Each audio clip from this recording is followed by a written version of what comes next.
Hello students, today our topic is active and passive voice of tense। आज हम tense के sentences को active से पैसिव में कन्वर्ट करना सीखेंगे। टेंस में ऐसे सेंटेंसेस होते हैं जिसमें सब्जेक्ट मीन्स कर्ता के द्वारा कार्य किया जाता है। मैंने टेंस के ऊपर वीडियो डेवलप किया हुआ है, आप वीडियो देखकर टेंस के कॉन्सेप्ट को समझ सकते हैं। Now, let's start with the definition of voice. Voice is the term used to describe whether a verb is active or passive. Voice का प्रयोग यह वर्णन करने के लिए किया जाता है कि कोई क्रिया means verb active है या passive. In other words, in active voice the focus is on subject and in passive voice the focus is on the action or object. दूसरे शब्दों में कहें तो एक्टिव वॉइस में ध्यान या मेन फोकस कर्ता पर होता है और पैसिव वॉइस में फोकस कर्म पर होता है। So we can understand like this. Voice means वाच्य. It has two types. इसके दो प्रकार होते हैं, active and passive. Active voice means कर्तावाच्य और पैसिव वॉइस मीन्स कर्मवाच्य। Active voice describes a sentence where the subject performs the action stated by the verb. Active voice में क्रिया का एग्रीमेंट कर्ता के साथ होता है। Action is done by subject, इसमें कर्ता के द्वारा कार्य किया जाता है और पैसिव वॉइस में action is done by object, इसमें कर्म के द्वारा कार्य किया जाता है। अब हम एक्टिव और पैसिव वॉइस का सेंटेंस स्ट्रक्चर देखेंगे। एक्टिव वॉइस का सेंटेंस स्ट्रक्चर है subject plus verb plus object और पैसिव वॉइस का स्ट्रक्चर है ऑब्जेक्ट प्लस वर्ब का third form plus by plus subject. The meaning remains the same in both voices, but the sequence of the words subject and object changes. Active और passive voice का meaning एक ही रहता है, बस इसमें जो sequence है सब्जेक्ट और ऑब्जेक्ट का वही चेंज होता है। The sequence of subject and object as in active voice is reversed when it is expressed in passive voice. Let's start with examples through this chart. इस चार्ट में tense के sentences को active से passive में convert किया गया है, पर इस चार्ट में आप देख रहे हैं कि 4 सेंटेंसेस के पैसिव वॉइस में क्रॉस लगा हुआ है। ये सेंटेंसेस है future continuous, present perfect continuous, past perfect continuous और फ्यूचर परफेक्ट कंटिन्यूअस। इनका पैसिव वॉइस में कन्वर्जन अनकॉमन है, इसीलिए इन 4 प्रकार के सेंटेंसेस को पैसिव में कन्वर्ट नहीं किया जाता है। सो स्टूडेंट्स, टेंस के सेंटेंसेस के एक्टिव से पैसिव में और पैसिव से एक्टिव में बदलने के लिए आपको हेल्पिंग वर्ब पर ध्यान देना होगा, इसीलिए मैंने इस चार्ट में हेल्पिंग वर्ब को अंडरलाइन किया हुआ है, जो कि की पॉइंट है। इस चार्ट में आप यह भी देख सकते हैं कि पैसिव वॉइस में वर्ब का थर्ड फॉर्म यूज हुआ है, जो कि रेड कलर में आपको लिखा हुआ दिख रहा है। First example is from present indefinite tense. So in present indefinite tense active voice का सेंटेंस है she eats food. It is in active voice. Here she is subject which is pronoun, eats is verb and food is object. So हमें क्या करना है, object जो है food को सामने लाना है, सब्जेक्ट की जगह रखना है और शी जो कि सब्जेक्ट है उसे ऑब्जेक्ट के जगह ले जाना है, फूड के जगह पे इंटरचेंज करना है प्लेस को।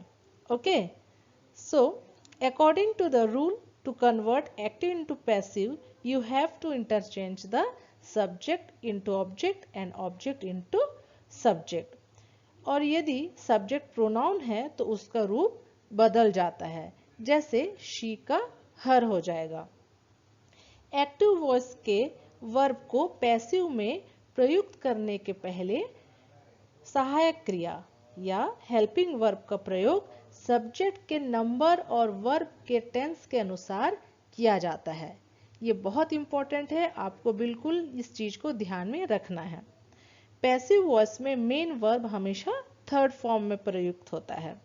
सो शी ईट्स फूड का पैसिव होगा food is eaten by her. In past indefinite tense sentences she ate food, यहाँ पर एट वर्ब का सेकेंड फॉर्म है, इसीलिए पैसिव वॉइस में was प्रयुक्त किया जाएगा। Therefore, passive of the sentence is food was eaten by her. In future indefinite tense sentences she will eat food. So passive होगा इसका food will be eaten by her.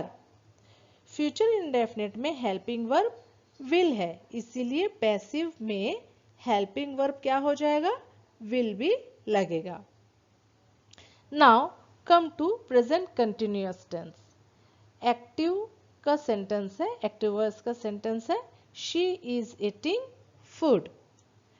सो इसका passive form कैसा होगा, food is being eaten by her.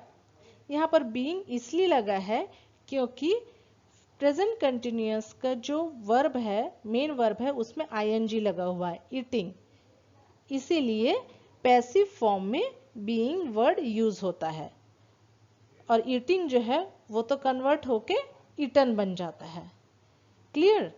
Now come to the past continuous tense. Past continuous tense का sentence कैसे बनता है, she was eating food. So इसका पैसिव होगा food was being eaten by her. And in future continuous sentences she will be eating food. इसका passive नहीं होता है, इसका पैसिव में कन्वर्ट नहीं किया जाता, इसीलिए यहाँ पर क्रॉस लगा हुआ है। Now come to the present perfect tense. She has eaten food. इसका पैसिव होगा food has been eaten by her. In past perfect tense sentences she had eaten food. यहाँ helping verb had है, so passive में helping verb क्या हो जाएगा, had been. Clear?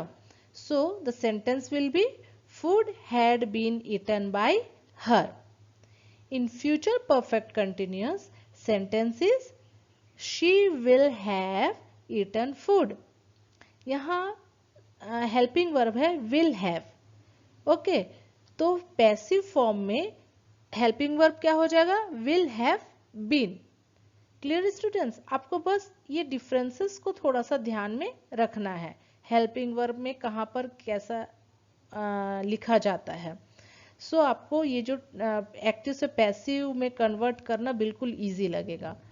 So let's convert it into passive voice. Food will have been eaten by her. And in next sentences, present perfect continuous, past perfect continuous और future perfect continuous का passive में convert नहीं किया जाता, इसीलिए यहाँ पर cross लगा हुआ है। So we concluded with the rules that in simple present tense helping verb will be is, am और आर।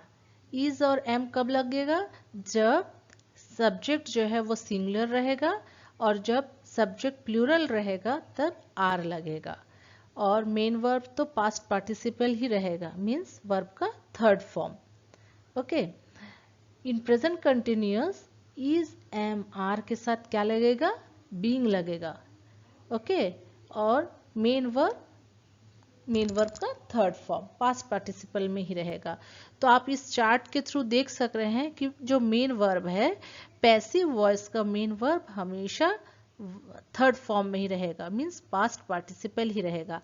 हमें बस कहाँ किस चीज पे ध्यान देना है, हेल्पिंग वर्ब, ऑक्सिलरी वर्ब में। ओके, किस वक्त इज एम आर के साथ बीइंग लगेगा, किस वक्त इज एम आर लगेगा, किस वक्त हैज हैव लगेगा, किस वक्त हैज हैव के साथ बीन लगेगा, ये आपको बस ध्यान देना है। Okay, so come to the present perfect. In present perfect helping verb will be has और have according to singular or plural subject plus been. Okay, in simple past helping verb will be was or were. in past continuous was या were के साथ being लगता है, and in past perfect had been use होता है always. Okay, in simple future will या shall के साथ be लगेगा.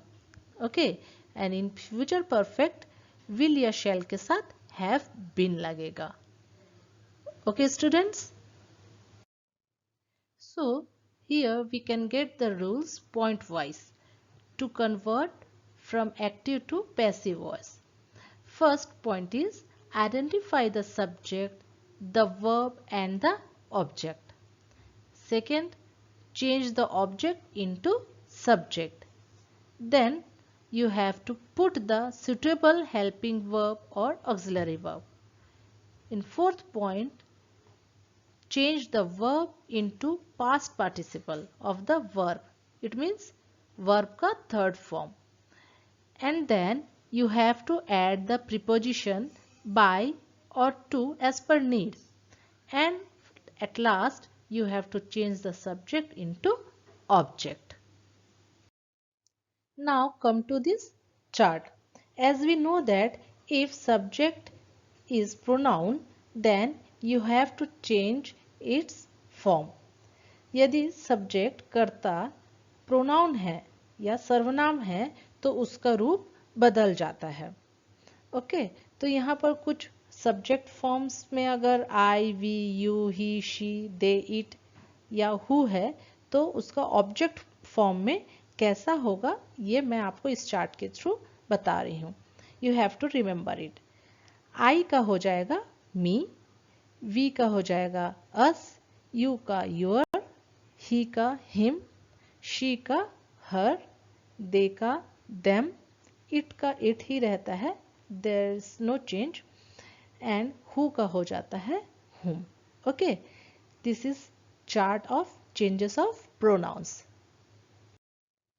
Let's see some more rules. First one, when in active voice, if there is a preposition with the main verb, then in passive voice, this preposition is used as it is with the past participle of the main verb and then by is used. जब active voice में verb के साथ कोई preposition आता है तब passive voice में उस preposition को वर्ब के पास्ट पार्टिसिपल रूप के बाद ज्यों का त्यों लिखा जाता है, उसके बाद बाई लिखा जाता है. For example, he knocked at the door. इसमें वर्ब के साथ एट प्रीपोजिशन यूज हुआ है. इसी का पैसिव वॉइस में कन्वर्ट करने से किस प्रकार से लिखेंगे आइए देखते हैं. The door was knocked eight by him.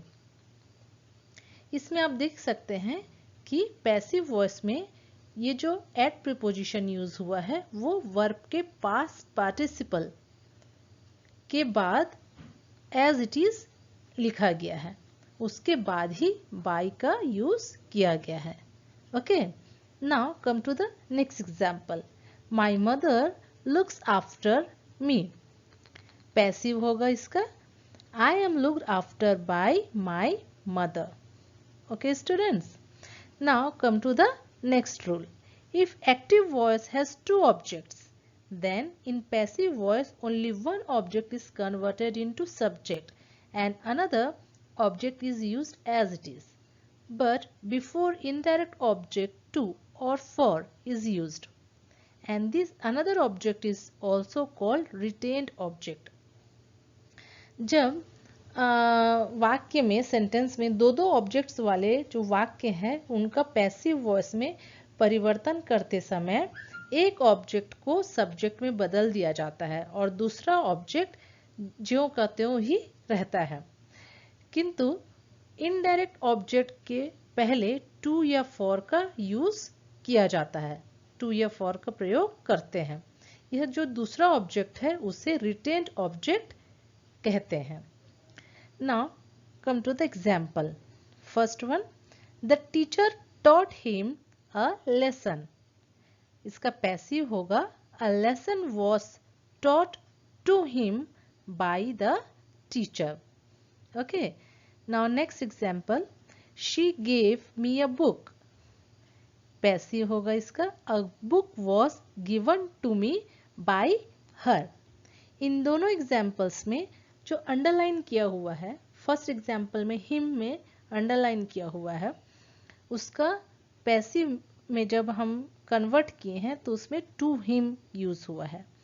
And in next example me, उसके साथ to me. Okay, now let's see some more examples. Sometimes in passive voice after some verbs by preposition is not used. In place of by, other type of preposition is used. कुछ verbs के बाद passive voice में by preposition का प्रयोग नहीं होता है। ऐसे verbs में, ऐसे क्रियाओं में by के बदले दूसरे संगत या दूसरे preposition का प्रयोग होता है। For example, I know her, इसका पैसिव होगा she is known to me. Here to is used. Now come to the second example, she satisfied me.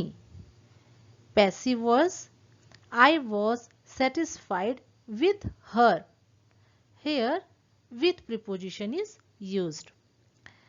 Third example, he surprised me. I was surprised at him. इन तीनों examples में आपने देखा कि by use नहीं हुआ है। by preposition की जगह to, with और at का यूज किया गया है according to the sentence in active voice. Clear students? So students, passive voice of tense से रिलेटेड ये वीडियो यहीं पर ख़त्म होता है। मेरे नेक्स्ट वीडियो में मैं आप लोगों को passive voice of interrogative sentences और इम्पेरेटिव सेंटेंसेस को एक्सप्लेन करके बताऊंगी। अगर आप लोगों को मेरा ये वीडियो अच्छा लगा तो please like, share and subscribe my channel. Thank you so much.